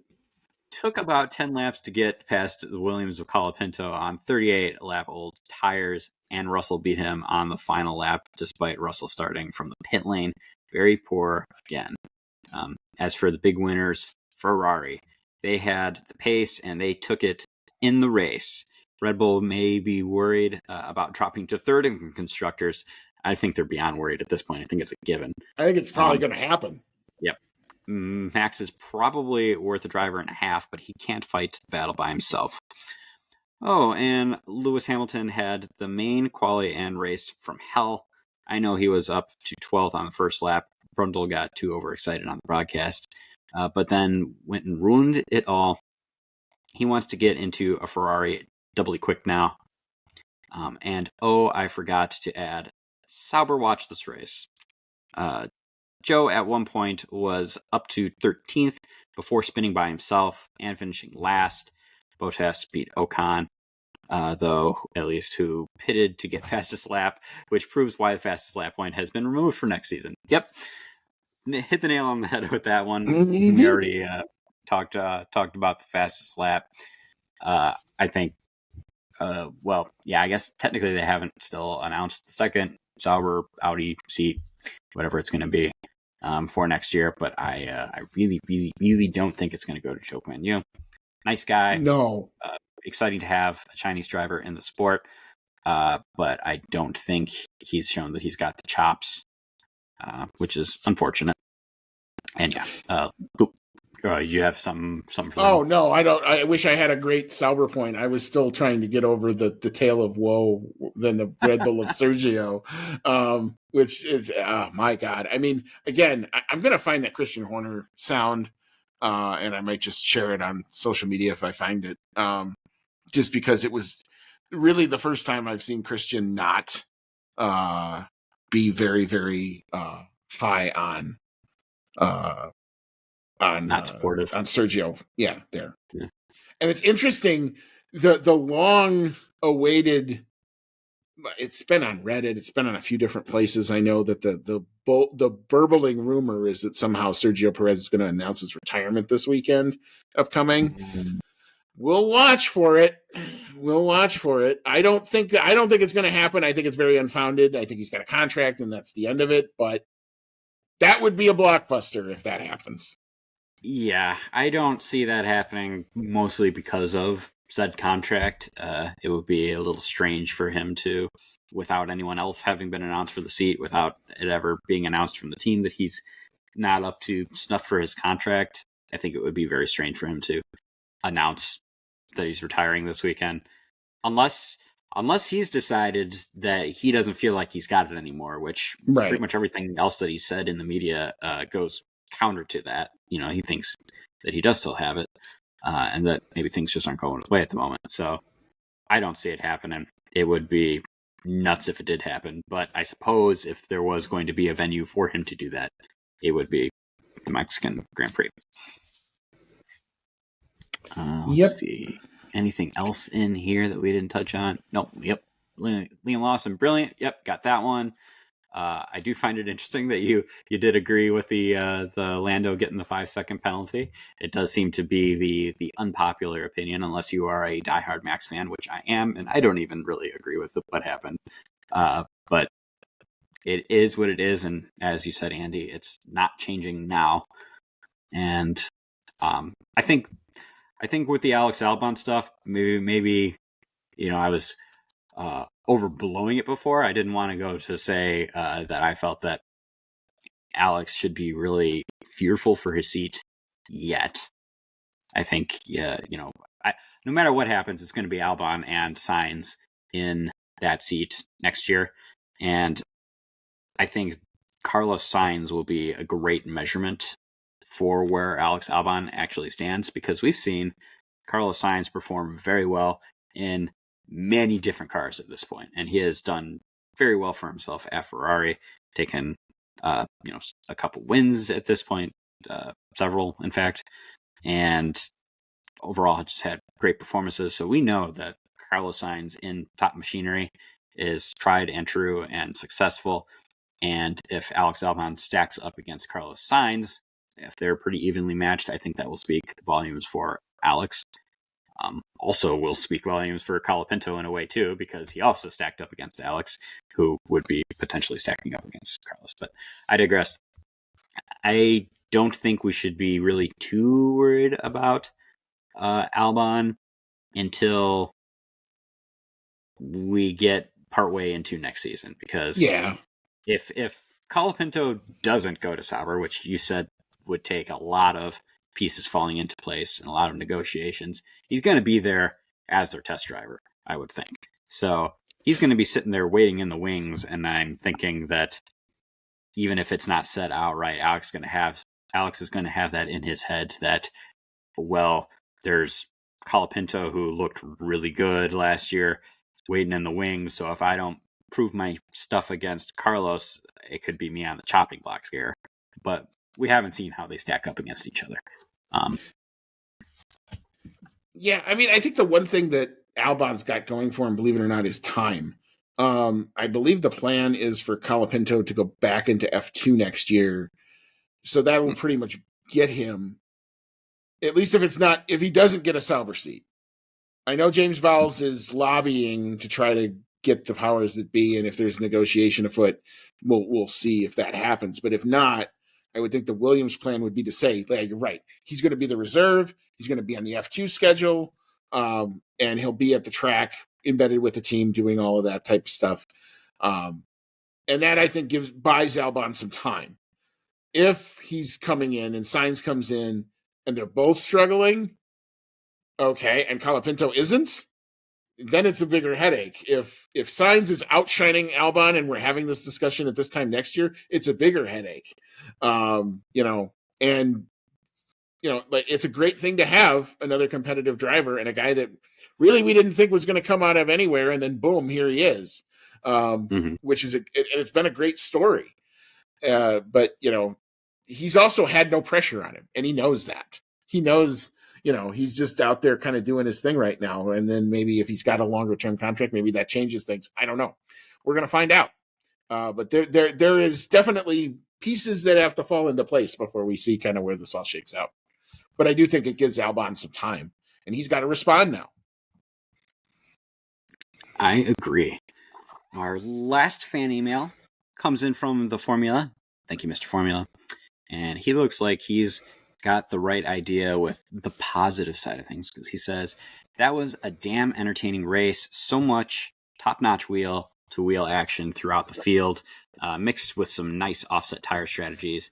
I don't have much to say about Lando's penalty other than the stewards have actually enforced it relatively consistently this year, but it is still too loosely defined and needs to be looked at again. Passing off track, yeah, I guess they've awarded that penalty a lot this year, so maybe they've been consistent with that part of it, actually, giving that penalty. Consistent with this microcosm of a weekend, maybe not so much, but I like I've said several times now, I do think he deserved a penalty. I just think that Max deserved a penalty as well. But also definitely agree with you on the positive side of things. Lots of great wheel-to-wheel action in this race, most so from Max and Lando, which cannot be forgotten in the wake of the penalty. That their on-track battle was awesome, and I really look forward to them being on-track rivals for a long time to come. Next year, everyone maybe in really, really good cars. Maybe you throw in a little Charles Leclerc and Lewis Hamilton and Oscar Piastri into the more competitive mix. And yeah, we could have, knocking on wood here, recipe for a great season next year. Or maybe Red Bull just, whoop everyone's ass again. We'll just have to see what happens. But yeah, it was a great weekend.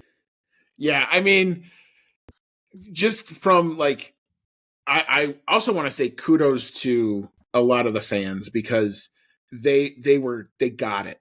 It was definitely like the US fans in general understood what the moment was, and because normally when we go, everybody's standing for the start. Everybody usually stands for like the first 2-3 laps, and then everybody kind of sits down and settles in. And a lot of times, sometimes I see people getting up. Like, I don't know why you would want to get up and go drink alcohol in the middle of an F1 race. You can drink afterwards, drink before if you want, but not in the middle of it. It's 90 minutes. You just need to sit still for 90 minutes. And it always baffled me why people would do that. But I didn't see hardly anybody moving in our section this year, because they all got that this was a big deal. And the other thing was, everybody you could anticipate when it was going to be, when Lando would get close coming into the main straight, everybody got up at the same minute. Like when they'd come around turn 19, they would see it on the Jumbotron. Everybody stood up at the same minute. I'd never seen it kind of that electric. And Max would defend and half the crowd would cheer, and Lando would push him and the other half of the crowd would cheer. And it was, for the most part, I think very well behaved. I didn't see any, reports of violence or fights or anything, which is really good. Always a good thing. The one thing, and we didn't even talk about this, but talk about another interesting steward's decision. The last document before the points came out is a fine to Circuit of the Americas LLC, because after the race ends, the checkered flag falls, the normal tradition is they open up the front straight and people can go do the track invasion. apparently I saw some of this. I don't know if this is what they were complaining about, but apparently before the cars got back to the pit lane, somebody climbed under the fence on the Ooh. main straight to get onto the track. And because of that, the stewards were not very happy about it. They actually imposed a £500,000 fine, 350,000 of it, which is suspended, assuming they update their safety plan. So, yeah, thanks, Frightening that someone idiots. could do that. Like, well, thanks, morons, for doing that. Now you just made all our tickets go up by that much more. Yeah, exactly. But anywho, that's about the only that was really, truly the only negative I had to say. The track is building stuff. There's like 2 roller coasters going in. There's a huge thing where we used to park. There's like this. It's going to be like a simulator of like one of these U roller coasters where you can feel all the G forces and stuff. So, it's for a venue that it many times has been really close to not making it. It looks like they finally figured their stuff out. So it looks like Coda's got its spot on the calendar for a good long time, and that's fun to see. Mm-hmm. All right. Thank you, Mr. Formula, for your email. Thank you, everyone, for your emails. Yep. And thank you to Stupid Fan who crawled on the fence. You are contributing to me needing to sell a kidney to go to the next round. Yeah. I mean, it's just, it's the only, seriously, that was the only negative part. I don't know who. I saw a couple people go under the fence to get to the track when they were doing the invasion, but the invasion had already started. I don't know if that's where the fine came from, but it was just kind of weird. Like once somebody does it, they'll go, "Oh, I can do it this way." Yeah, Jesus. No, but whatever. Anyway, so we will move into our awards. We shall start with the rubbish bin. I like your contribution here, Cody. I think it's appropriate. What you got?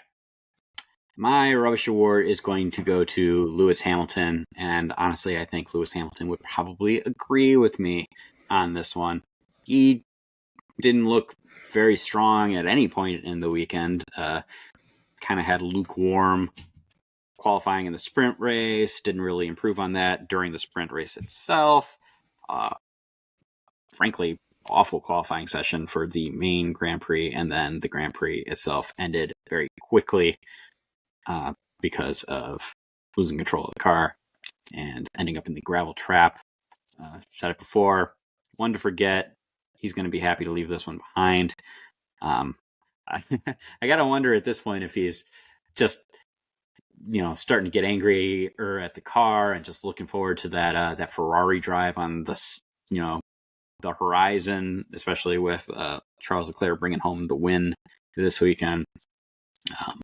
He can't be too mad because Mercedes is responsible for 6 out of his 7 championships. So,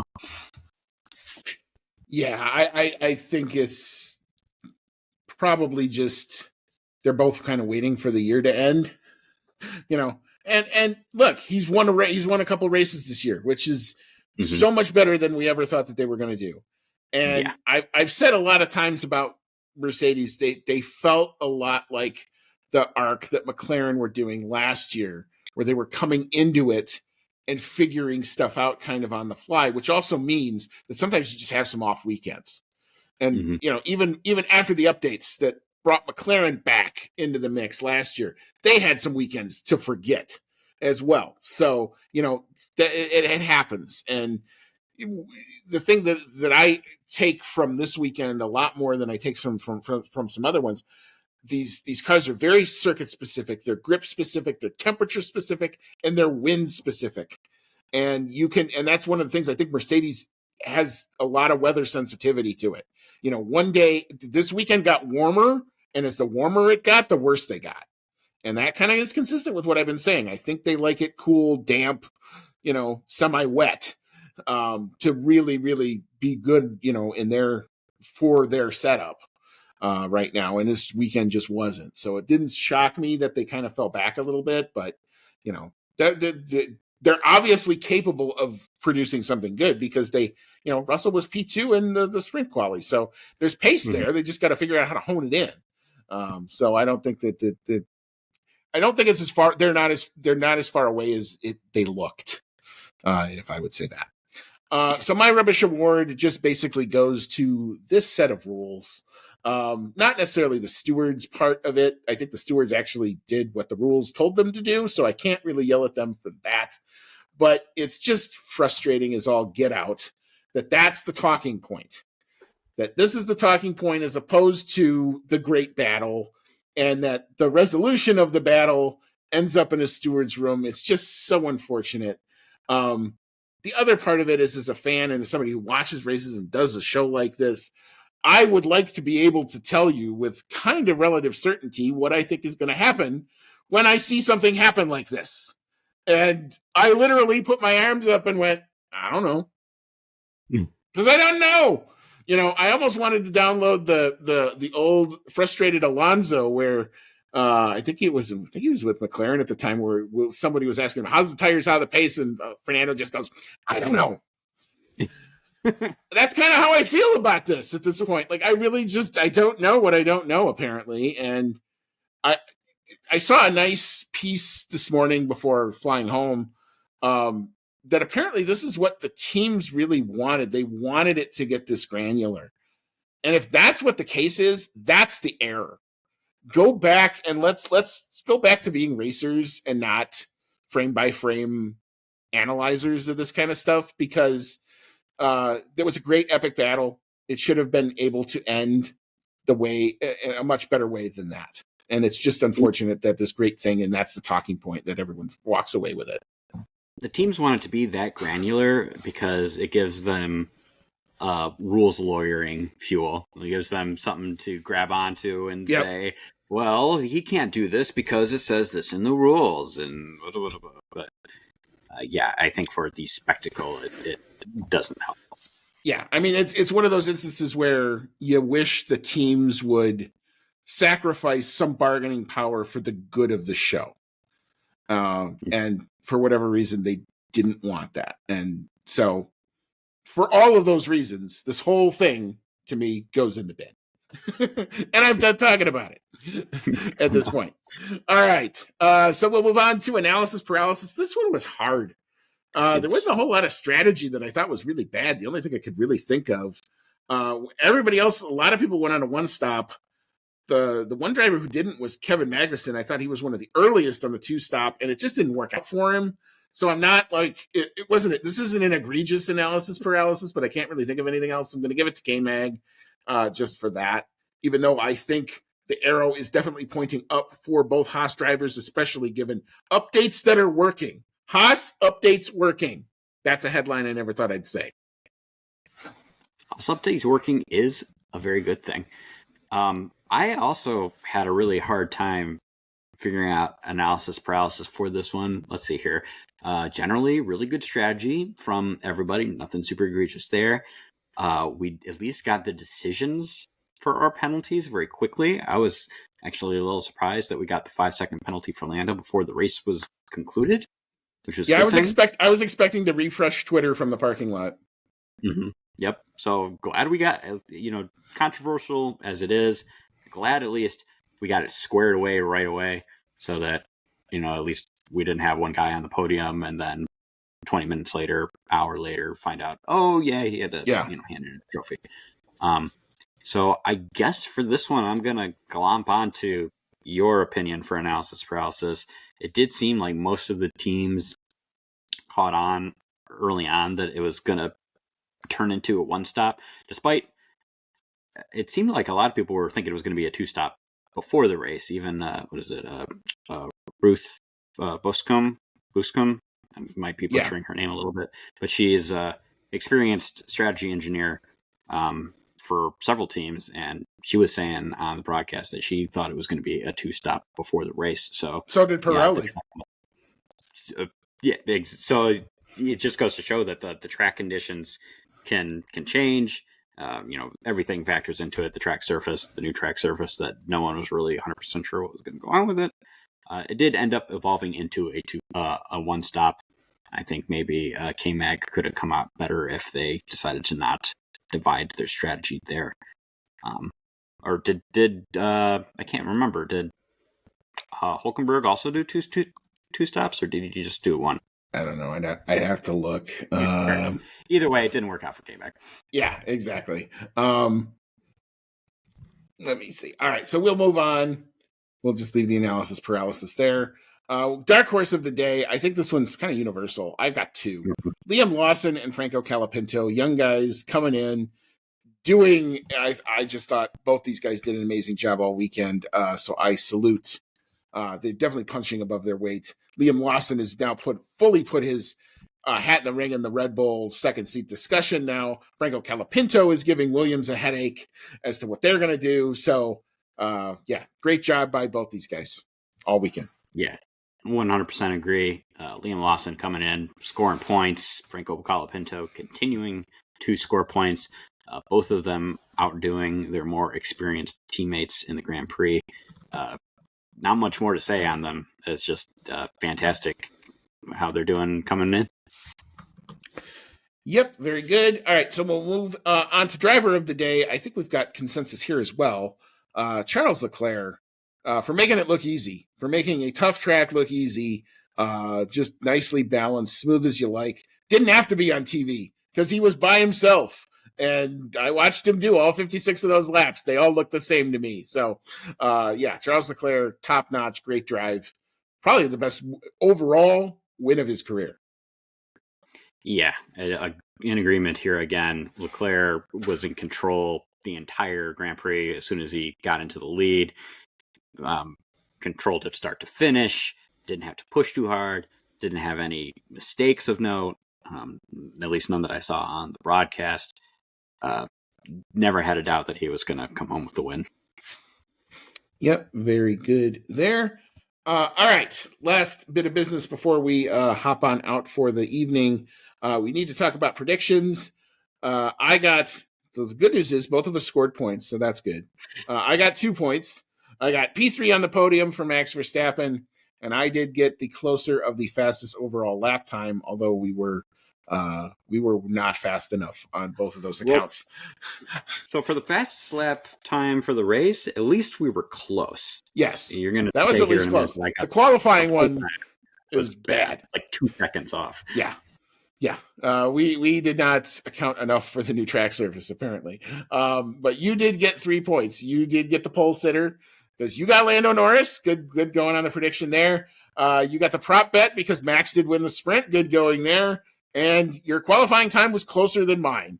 You were faster than me, so therefore you got it, even though we were both woeful in that.